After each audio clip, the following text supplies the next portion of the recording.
¿Qué tal? ¿Cómo están todos ustedes? Vamos a continuar. También disculpen, tuve aquí un problemita. Ya pude solucionar. Bueno, vamos a comenzar ahora con el tema de hipocalemia y potencial de membrana de cardiomiocito contráctil, ¿no? Pues tenemos aquí el potencial de acción de un cardiomiocito contráctil. Y estamos viendo nosotros que cuando se da un estado de hipocalemia, van a ver cómo se tiende a prolongar la porción final de la fase 2 y también lo que viene a ser la fase 3 se prolongan. Esto de aquí nos va a prolongar el potencial de acción del miocardiocito contráctil. Esto es importante por una situación, que al momento de prolongarse el potencial de acción se prolonga también el periodo refractario relativo.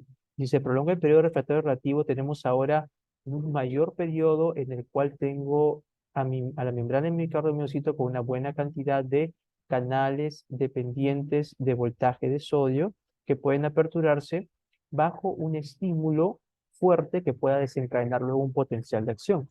Entonces a mí me preocupa eso. Me preocupa por este efecto en el cual se está prolongando lo que viene a ser este potencial de acción, se prolonga el periodo refractario relativo y ahora sí con mayor probabilidad se puede desencadenar lo que viene a ser las extrasístoles o en su defecto las taquiarritmias ventriculares, ¿no? Que son peligrosas, ¿no? Eso es una de las cosas importantes a recordar, ¿no? De cosas que se pueden manifestar de forma abrupta, ¿no? Esas taquiarritmias ventriculares. Esta prolongación del potencial de acción del miocardiocito ventricular se va a representar como una prolongación como una prolongación del tiempo que va desde el inicio de la despolarización del miocardiocito ventricular hasta el fin de la repolarización. Y este tiempo, ¿recuerdan ustedes cuál era? Era el que se daba entre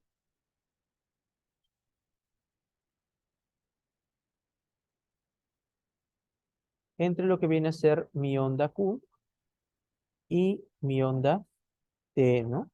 Entonces se prolonga lo que viene a ser el intervalo QT, ¿no? Que va desde la onda Q hasta el final de la onda T. Pero vamos a ver que en las hipercalemias no le llaman intervalo QT, sino le llaman intervalo QU, ¿no? O Q2. ¿Por qué motivo? Porque se va a manifestar una onda que se conoce como la onda U. Y esta onda U, ya vamos a ver más adelante, no se conoce cuál es el mecanismo responsable de desencadenar. ¿Ya? No se olviden de ese dato, ¿no? Entonces, eso para que lo tengan en consideración. La prolongación del potencial de acción me lleva a prolongar lo que viene a ser el intervalo QT, en este caso el intervalo Q por la presencia de esta onda. Y esto de aquí es de temer porque va a aumentar el periodo refractario este, relativo y esto con mayor probabilidad me puede despertar lo que vienen a ser las postdespolarizaciones tempranas, ¿no? O postdespolarizaciones tardías, ¿no? Y esto podría, porque recuerden, esto es un estímulo externo, esto de aquí podría despertar, si llegamos al potencial umbral, un potencial de acción. Y si llega a darse un fenómeno de reentrada, que también lo vamos a revisar previamente, se pueden despertar pues las taquiarritmias, ¿no? Las taquiarritmias ventriculares, porque estamos hablando del miocardiocito contráctil ventricular, ¿no? Esto de aquí es importante que lo puedan tener en consideración como una prolongación de este intervalo puede terminar llevándome a lo que viene a ser las taquiarritmias ventriculares. ¿Cuál es la taquiarritmia ventricular más asociada a este tema de la hipocalemia, ¿no? Y que ya lo vamos a ver con las alteraciones de calcio?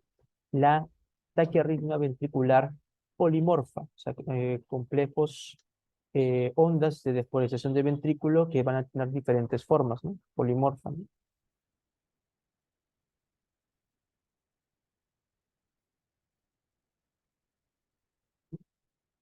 Y dentro de esta, ¿cuál es la clásica de pregunta de examen?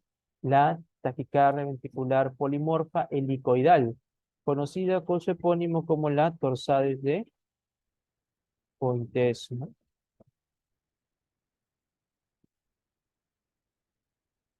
Por eso se llama helicoidal, ¿no? Por eso se llama helicoidal. Nótese cómo la amplitud de la onda aumenta y luego disminuye, ¿no? Se llama también torsades de Pointes. Si no se olviden de ese dato, que son complicaciones importantes que podemos presentar producto de esta hipocalemia que nos prolonga lo que viene a ser el potencial de acción del miocardiocito contráctil. ¿Ya? Es un tema importante recordar. Entonces, aparte de esto, vamos a verificar que como se están hiperpolarizando nuestras células que lo vimos previamente, va a haber un enlentecimiento en lo que viene a ser la conducción entre los miocardiocitos. Es por eso que que el intervalo PR se encuentra prolongado. Al enlentecerse la salida de potasio a través de los canales dependientes de voltaje, aquí es importante comentarlo, ¿no? ¿Por qué motivo se prolonga esta fase 3? No, se va a prolongar esta fase 3 por lo siguiente, porque al haber una disminución del potasio sérico, el efecto alostérico que tenía la hipercalemia, recuerdan ustedes que favorecía una mayor salida a través de estos canales dependientes de voltaje, va a disminuir. Esto quiere decir que le va a tomar más tiempo al potasio salir a través de estos canales dependientes de voltaje, porque se ha perdido este efecto alostérico. Se va por eso prolongar el tiempo de repolarización. Por eso se prolonga la fase 3 y la fase final de la fase 2, ¿no? Es importante. Por ese motivo vamos a tener una onda T con una baja amplitud o inclusive hasta puede tener una inversión, no se puede negativizar. Y nótese que la onda T se va a encontrar, disculpen, que el segmento ST se va a encontrar también deprimido, próximo a la onda T, ¿no? Por esta eh, disminución en la velocidad de la repolarización. Y aparece seguida de la onda T esta onda U prominente, que no es una onda T, no tiene nada que ver con la repolarización de los cardiomiocitos contráctiles, ¿no? Ya vamos a ver nosotros que hay hipótesis que se proponen en varios artículos, varios libros, donde comentan la más mencionada por todas, que probablemente representaría la repolarización de las fibras de Purkinje. Bueno, vamos a revisar los periodos refractarios del miocardiocito. Aquí tiene el potencial de acción de un miocardiocito contráctil, donde podemos ver el periodo refractario efectivo, en lo que va desde la fase 0 hasta nuestra fase 3, ¿no? Y nótese cómo este periodo refractario relativo está agarrando lo que viene a ser el periodo refractario absoluto. El periodo refractario absoluto, recuerda que es aquel momento en el cual la célula no puede bajo ningún motivo generar un segundo potencial de acción. ¿Por qué motivo? Porque en esa situación los canales de sodio están abiertos. Aquí los canales de sodio están ya inactivos en su gran totalidad. Por lo tanto, no se pueden aperturar. Pero cuando ya entramos a este periodo, que es el periodo refractario relativo, aquí sí hay una cantidad decente de canales de sodio dependientes de voltaje que ya de estado inactivo están pasando a un estado de reposo, o sea, se pueden aperturar. Entonces, bajo un estímulo fuerte, importante, podemos nosotros llegar a tocar, a chocar con el potencial umbral y despertar un potencial de acción porque tenemos suficiente cantidad de canales de sodio dependientes de voltaje para generar un potencial de acción, en este caso anómalo, que nos generaría una extrasístole, que vendría a ser un QRS anómalo, de diferente forma, se va a ver en el EKG, ¿no?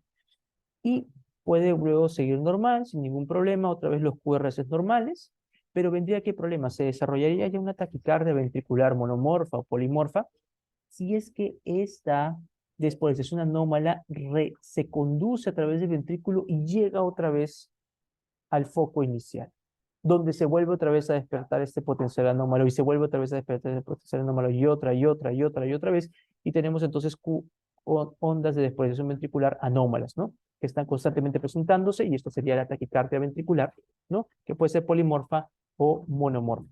Nótese aquí que en lo que respecta al periodo refractario efectivo, tenemos el periodo refractario absoluto, pero también tenemos parte del periodo refractario relativo inicial.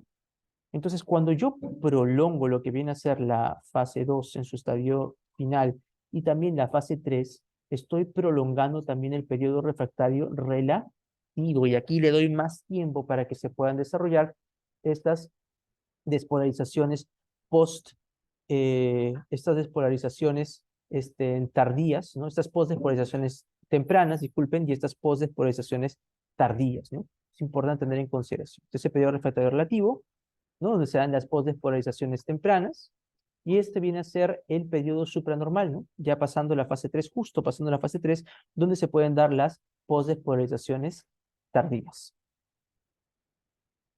Vamos a ver el tema de hipocalemia y potencial de envenenamiento en reposo. Ya lo hemos discutido, ¿no? Recuerden que las fibras contráctiles tienen una alta cantidad de canales de fuga de potasio, por lo tanto en reposo está saliendo una buena cantidad de potasio, por ese potencial de membrana de reposo de las fibras contráctiles es de -90, ¿no?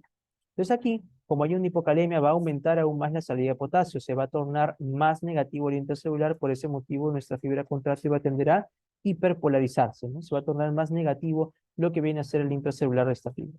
Y esto es lo que ocurre, ¿no? El potencial de membrana de reposo se torna más negativo, ¿no? Continuamos. Tenemos aquí una asociación de fibras, de cardiomiocitos, ¿no? Y recuerden ustedes que que el corazón, el tejido cardíaco, el miocardio es un sinsitio. Esto quiere decir que estas fibras se encuentran comunicadas y a través de estas comunicaciones es que transmiten sus cargas positivas para poder despolarizarse en tandem, ¿no? O en secuencia, ¿no? Entonces, esta célula se despolariza, ingresan sus cargas positivas y a través de estas comunicaciones que se llaman uniones gap, va a pasar las cargas positivas a la otra célula.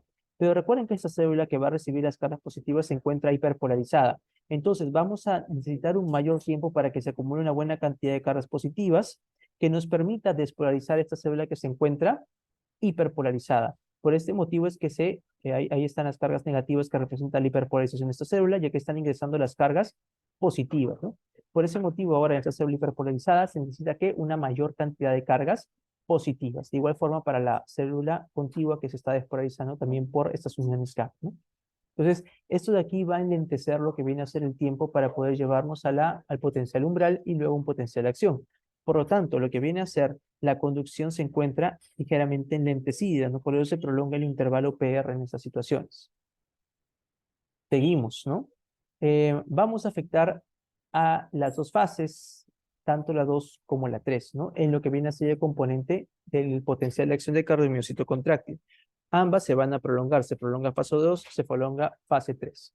¿Por qué motivo? Por una disminución del efecto alostérico de la concentración sérica de potasio sobre los canales de voltaje de potasio, ¿no?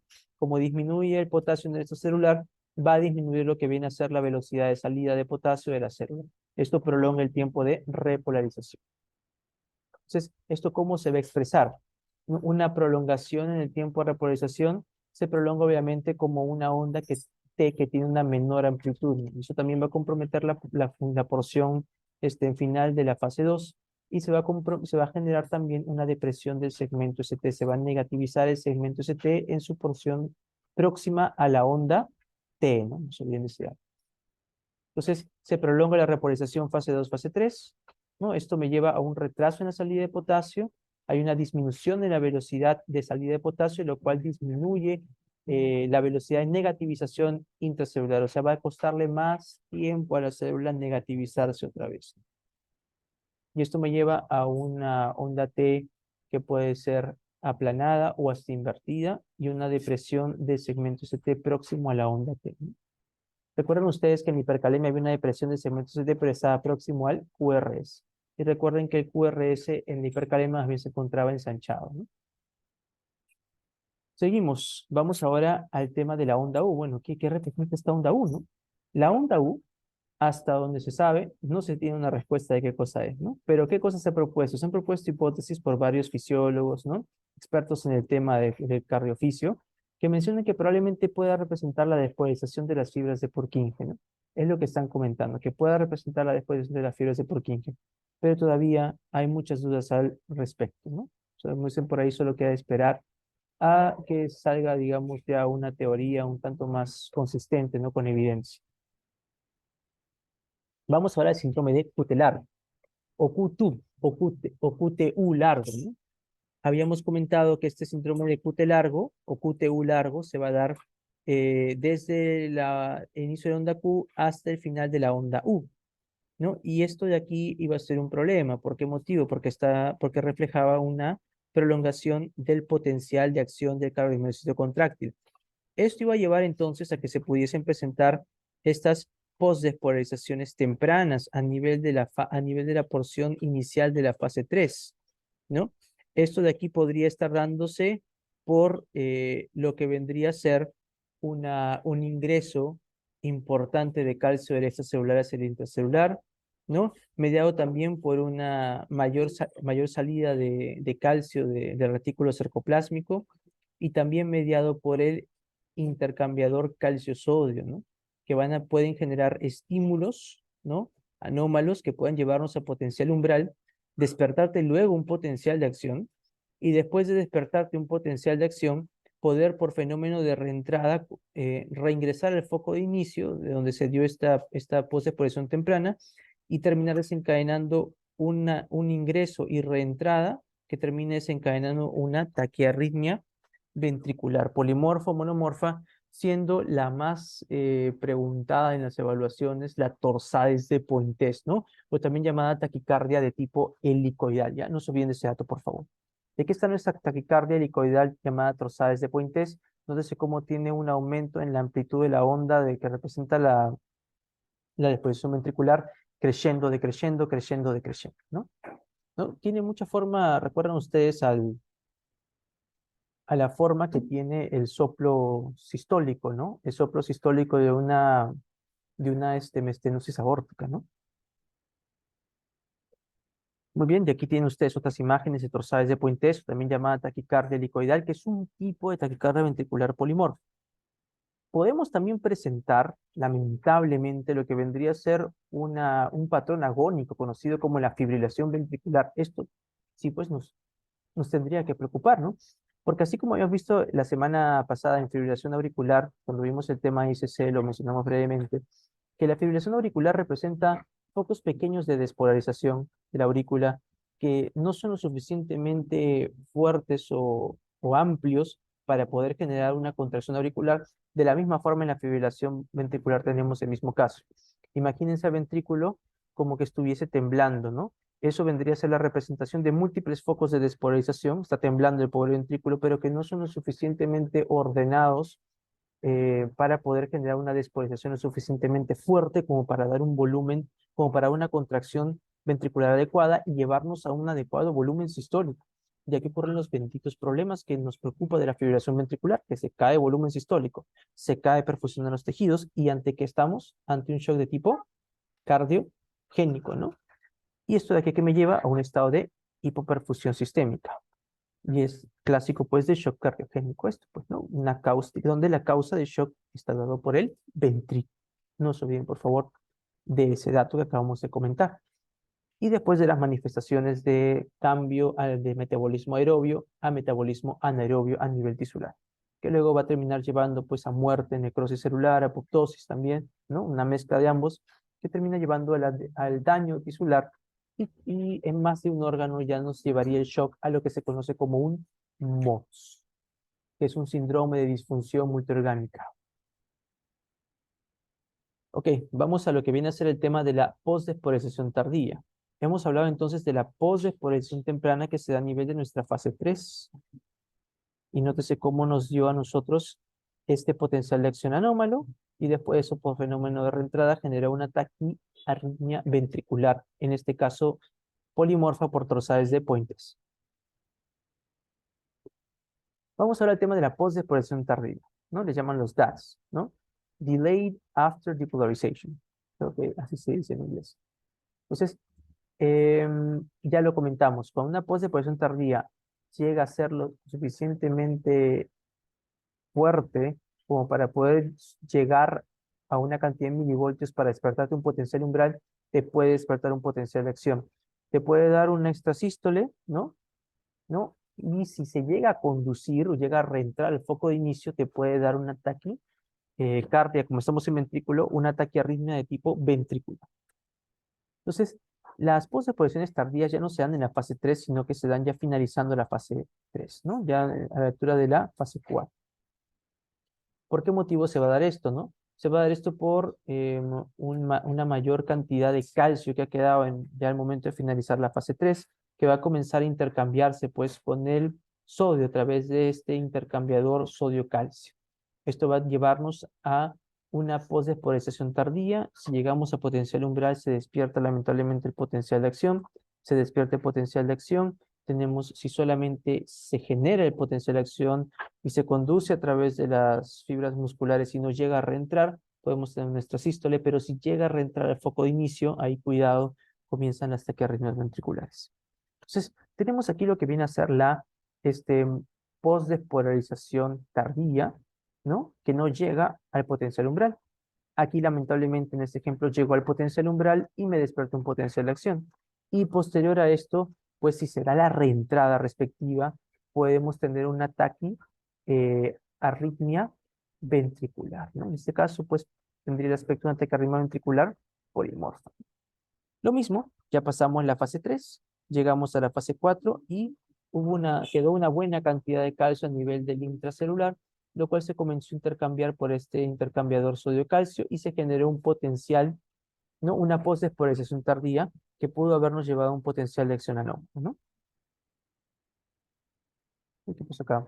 Ya, no, esto de acá, olvídenlo o vienlo, no nos quedamos hasta acá en este concepto. Vamos ahora al tema de fenómeno de reentrada. Entonces ya hemos explicado que se pueden dar eh, lo que viene a ser el tema de fenómenos de postdespolarizaciones tardías, postdespolarizaciones tempranas. Entonces, para que se pueda dar la taquiarritmia necesitamos también cumplir con el segundo requisito, que se dé el fenómeno de reentrada. Entonces, si no se da el fenómeno de reentrada y se despolariza el ventrículo, pero no logra reingresar al foco de inicio, se da pues se ve en el EKG como un QRS anómalo diferente a los normales, que después, ¿no? En el siguiente QRS ya se ve normal y otra vez puede volver a manifestarse, ¿no? Esos son complejos ventriculares prematuros, llamamos también extrasístoles. Pero, ¿aquí qué sería? ¿Una taquicardia ventricular polimorfa o monomorfa? Una taquicardia ventricular de tipo monomorfa, ¿no? Pero si se da la reentrada, o sea, la despolarización logra, la conducción del potencial de acción logra despolarizar otra vez al foco de inicio, tenemos ahora sí un fenómeno de reentrada, ¿no? Y se da estas taquicardias ventriculares, ¿no? También se puede dar lo que viene a ser la fibrilación ventricular, que es una, un patrón de EKG agónico, ¿no? Y aquí nos vamos al tema de cómo es que se explica este fenómeno de reentrada. Si estuviésemos nosotros ante un complejo ventricular prematuro, un extrasístole, tenemos aquí el foco anómalo despolarizante que se ha dado, ¿no? Como vendría a ser la posdespolarización temprana, la posdespolarización tardía, que logra generar un potencial de acción. Este potencial de acción se conduce, pero mire usted que cuando va a llegar al foco inicial se topa con un componente celular que no se puede excitar, ¿no? Que no se puede excitar, que va a estar refractario a la despolarización. Entonces, hasta ahí se da, quedamos con complejos ventriculares prematuros. ¿Qué otra cosa se puede dar después? Se puede dar después, ahora sí que la posdespolarización temprana o posdespolarización tardía ingresa, sigue su caminito, ¿no? Como ya lo hemos mencionado previamente, ¿no? Sigue su camino de despolarización de fibras musculares y lamentablemente llega en un momento en el que estas fibras musculares ya no se encuentran refractarias, ¿no? Sino que se encuentran listas para poder despolarizarse, se despolarizan y ahora sí se genera un foco de reentrada, ¿no? Lo cual comienza a desencadenar pues las taquiarritmias ventriculares asociadas en este caso a la hipocalemia. Aquí tenemos lo que viene a ser el tema de hipocalemia y potencial de acción en la fase de repolarización. ¿Qué es lo que va a ocurrir? Entonces, en un estado de hipocalemia tenemos una baja concentración de sodio afuera. ¿Qué va a pasar? Por fenómeno alostérico va a disminuir la salida de potasio a través de los canales dependientes de voltaje de potasio. ¿Qué otra cosa más va a darse? Va a disminuir la actividad de la bomba sodio-potasio tepeasa. ¿Y por qué motivo? Porque tengo ahora muy poco potasio afuera, ¿no? Entonces, eso también va a comprometer la actividad de esta bomba. Se bloquea esto. ¿Qué va a ocurrir si bloqueo la bomba? Cuando bloqueas la bomba, recuerda que la bomba, más allá de botar sodio y de meter potasio, manda ¿cuántos sodios? Manda 3 sodios. ¿Y qué más hace? Ingresa 2 potasios. Genera una diferencial de un milivoltio, ¿no? Genera una, milivoltios, no, disculpen, genera una diferencial negativa, ¿no? Si yo bloqueo la bomba sodio potasio TPase, ahora la diferencial va a ser inversa, va a comenzar a aumentar las cargas positivas, va a comenzar a aumentar la cantidad de sodio, va a comenzar a positivizar lo que viene a ser el tema del intracelular. ¿Qué otra cosa más estamos mencionando que está dándose, no? Recordemos que se han aperturado los canales de calcio, ¿no? Y la apertura de estos canales de calcio estaba favoreciendo ya el ingreso de calcio a citoplasma. Este ingreso de calcio a citoplasma iba a terminar a nosotros potenciando aún más a este antipor sodio-calcio. Va a ingresar a una mayor cantidad de sodio, ¿no? Va a ingresar una mayor cantidad de sodio. ¿Qué es entonces lo que va a acontecer?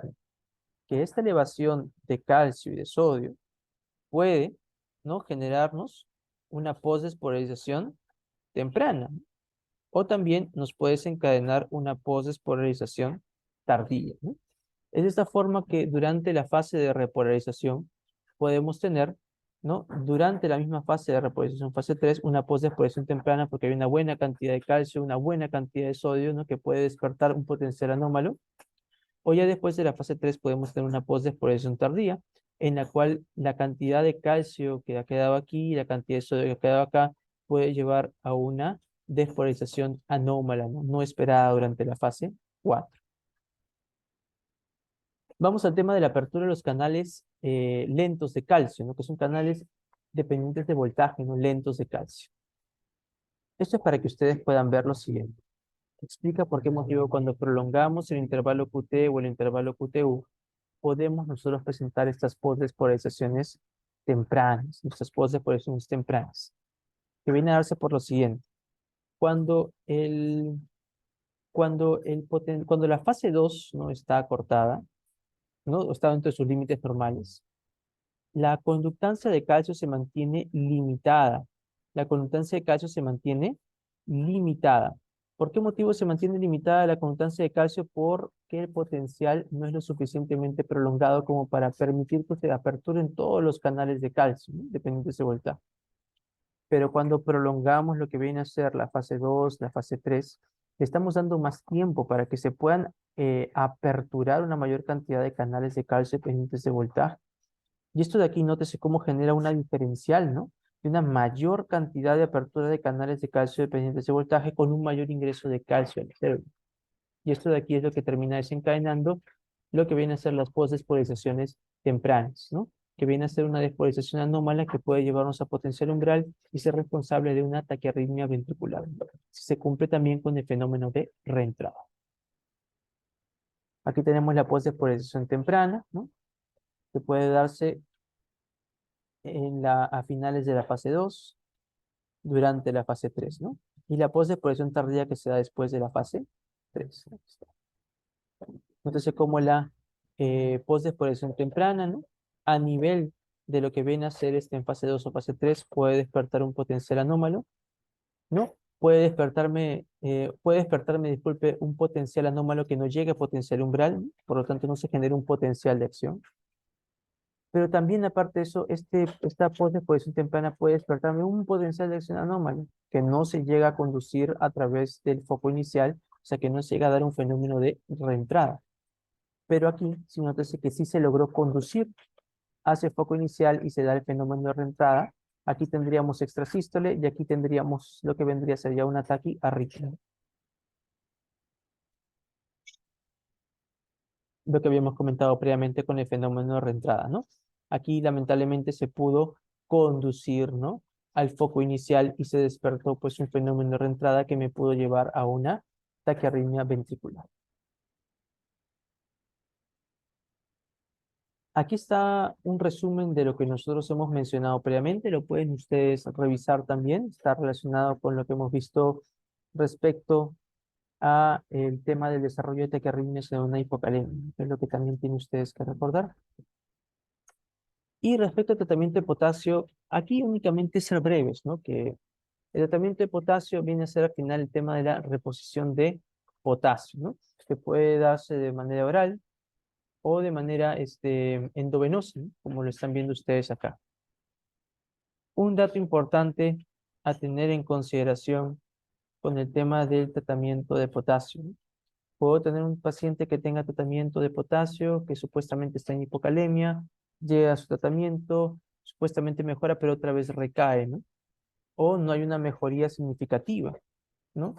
Aquí no se olviden del tema del magnesio. Hemos visto que el magnesio es un electrolito importante en lo que viene a ser la estabilidad del ROMCA. Si tengo una hipomagnesemia, disminuye la concentración de magnesio en el citoplasma, y esto de aquí disminuye lo que viene a ser su unión con el ROMCA. Por lo tanto, el ROMCA se desinhibe y favorece una salida exagerada de potasio a través de estas células principales, a través de ROMCA, pudiendo exponerme a una hipocalemia tipo refractaria. Entonces, muy bien, eso vendría a ser entonces con esta parte del tema de potasio.